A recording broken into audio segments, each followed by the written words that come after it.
So folks, once again welcome to the next video, and in this video I am going to talk about a very unique and intriguing concept that have kept us imaginative for more than centuries or even for more than thousands of years, and that is the concept of religion.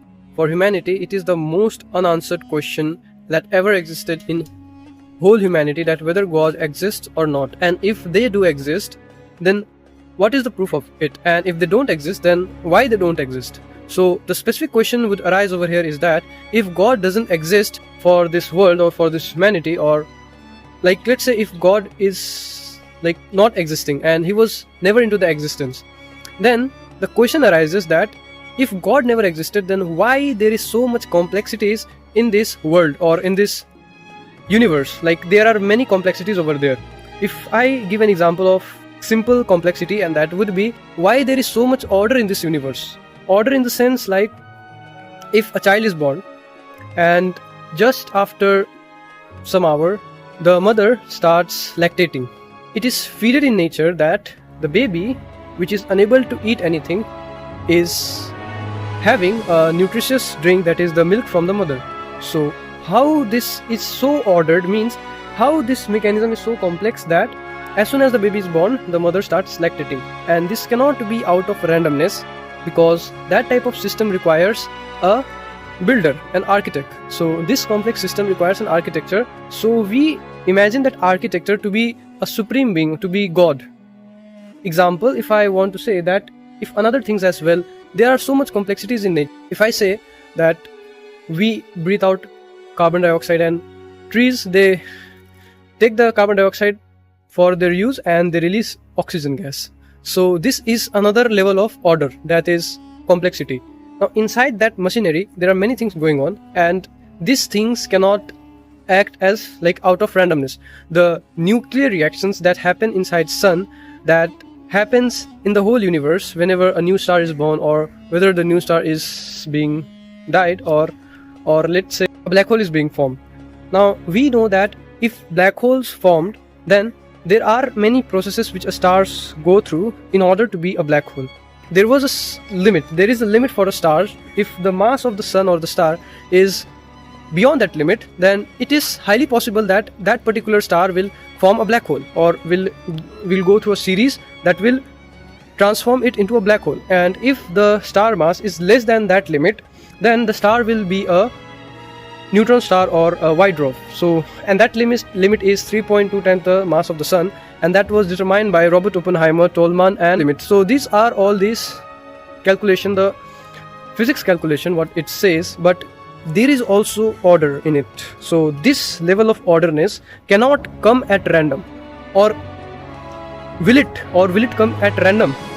This was the same question that arose in the mind of one of the most, I can say, intriguing theoretical physicist, that was Richard Dawkins. And in his book The God Delusion, he have written all the concepts of if God exists or not, and if complexities, what is the complexities or order created? Was it created out of randomness, or was it created out of a supreme being, an architect? Because these level of like complexities and orderness cannot be created at random. His question was this only. So how he find the answers of it, and what was his perspective, he have written in the book The God Delusion. And I have read some important concepts, just the brief of it, not the full detailed version of the book, and I find that book very interesting. Like if I give you a question that, let's say you go into the jungle and you find a house there, and inside that house it is very well organized, like it is in proper shape.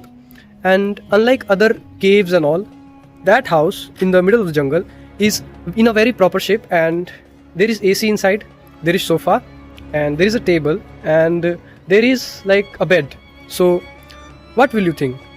Obviously you will think that that house belongs to someone who created it, or that house, it must have been made by someone, because that level of orderness cannot come out of random. But on the other hand, if I told you that what if the house was created on its own, will you believe me?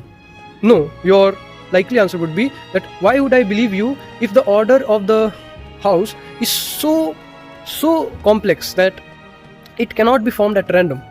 If you tell me, like other person will tell me that if you tell me that if a cave is being formed and that is a hollow like cave, and if I go there and there will be not much things, if you tell me that cave was created out of randomness, then I would believe it, because there are not much complexities inside. There is no AC, there is no bed, there is no table, there is no, like, there is nothing inside that. It is just a hollow cave, and it could be created at random by any natural calamity or any natural phenomena. But you are telling me that this house in the middle of the jungle, which has AC inside, which have table, which have bed, which have chairs, is created out of randomness or without any involvement of a human being, then I cannot believe you. The same question is that in this universe there are so much complexities, the interdependency of human beings with one another, the molecules of life, the microbiology of the earth, the physics of the whole universe, the interaction of particles with one another, the moving charges or magnetism, or all these things that are so much related to each other, have so much complexities in them, and you are telling me that it is created at random. It is not possible. But if I tell you that it can be created at random, will you believe me? No. Obvious answer is you will never believe me. And the same thing was with Richard Dawkins. No one believed him at first, until and unless he gave his conclusions, his proofs, and his studies. On the basis of that only, some people came to believe him, and he wrote all this, his knowledge, his contradictions about the religion and how they are contradicting each other, and why the God doesn't exist, and is there a thing that, and a misconception that randomness is natural and the complexity or the order is unnatural. So that unnatural power we used to worship, that is the God, the supreme being, that created the universe. But he told that it is possible that without an architecture also, a complex structure could be made just out of randomness. And this idea of him shook some brilliant minds and catch the attention of some brilliant minds over there, and that was that complexities and order in this universe can be created out of randomness. And he gave many examples, like examples of natural selections, examples of disruptive evolutions, and majority he explained the physics, he explained the order by diving into the concepts of randomness. Let's suppose in the first primordial earth, where earth was being made and life was just being formed, he wrote in his book that at that particular time the earth was going through various changes, and there was certain theories that the water body that was present on the time of primordial earth was also like a hot dilute soup, where all the chemicals, this NH3, H2S, CH4, methane, all those chemicals or inorganic compounds, they were going under reactions, and this was done in a very high voltage, like lightning strikes and 20,000 to 30,000 volts and all. This gave the energy to these inorganic chemicals to initiate the reaction. And what happened later on, that after all these reactions, it was forming some organic compounds including amino acids, or this life, the first life, that purines and pyrimidines, all these were being made at the primordial earth.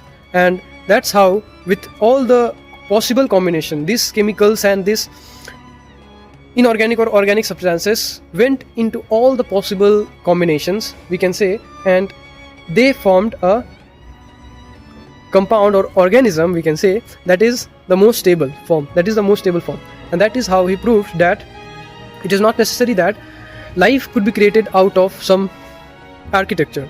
It could be created out of randomness as well. And there are many theories that support this, like the experiment that was done by Oparin and Haldane, that inside a test tube in the hot dilute soup, they run the experiment by keeping all those gases, CH3, NH3, and all those gases that were present at the time of primordial earth, and they supply the energy through a high voltage generator. And what was happening is, after some days, like 8 to 10 days, some organic compounds were being made, alpha amino acids or some types of organic compounds that were the initial organic compounds in this earth was being made. So they come to the conclusion that this life was made out of the complex integration of all the possible outcomes that have gone through, and the most stable combination is there, that is existing now. And it is not necessary that if the most stable configuration, that is ourselves which we are existing, the human being as a whole, as a whole organism, we are stable. But this universe is operating at the entropy level. If we see, this universe is operating and going towards disorderness. Like if I throw a glass and I break it, then what will happen? That glass fragments will break into individual pieces, even in dust. And if I try to collect all those pieces, and if I try to get all those pieces collected and make the same glass as it was without losing a single bit of glass, is it possible? No. Is it not? That is impractical. That is never possible. So this thing applies to the universe as well. All the molecules, all the atoms, all the particles in this universe are moving towards disorderness. Like if I burn a tree, what will happen? Will I be able to reconcile all those energy lost, the heat lost, and all those ashes together, all the smoke together, and make back a tree? No, that is never possible. So this is the order of disorderness. Order of disorderness. So yes, disorderness also have an order, and it follows that. There is creation in randomness as well. So this was the concept of Richard Dawkins. Although there are many concepts, like he told that how this religious belief indoctrinate the child and puts a limit to our human imaginations. Our human imaginations could go beyond anything else. We can imagine anything, but these religions keep us in limit. These are playing, like if the person is following a religion, they are playing a safe game that they will never win. And this is all the concepts, all the intriguing and deep concepts that was there in the book, The God Delusion by Richard Dawkins. So I find that book very interesting, and if you want, you can read that book too. And if you want, I can make the series or detailed video explanation of each and every concept that is there in the book, so that you don't have to go and read all the stuffs that is there. I will filter the concepts and I will deliver it to you in a very effective way. So if you want, you can comment series/Richard Dawkins The God Delusion, and I will provide you with the whole series of the book if you want, and I will make that video very much interesting. I will try my best to deliver the concepts that will intrigue you, that will open up your curiosities. So that's it for today, guys, and I hope you like the small brief of this book, The Curious Mind, Richard Dawkins, and I hope you will do well in future. So until then, bye.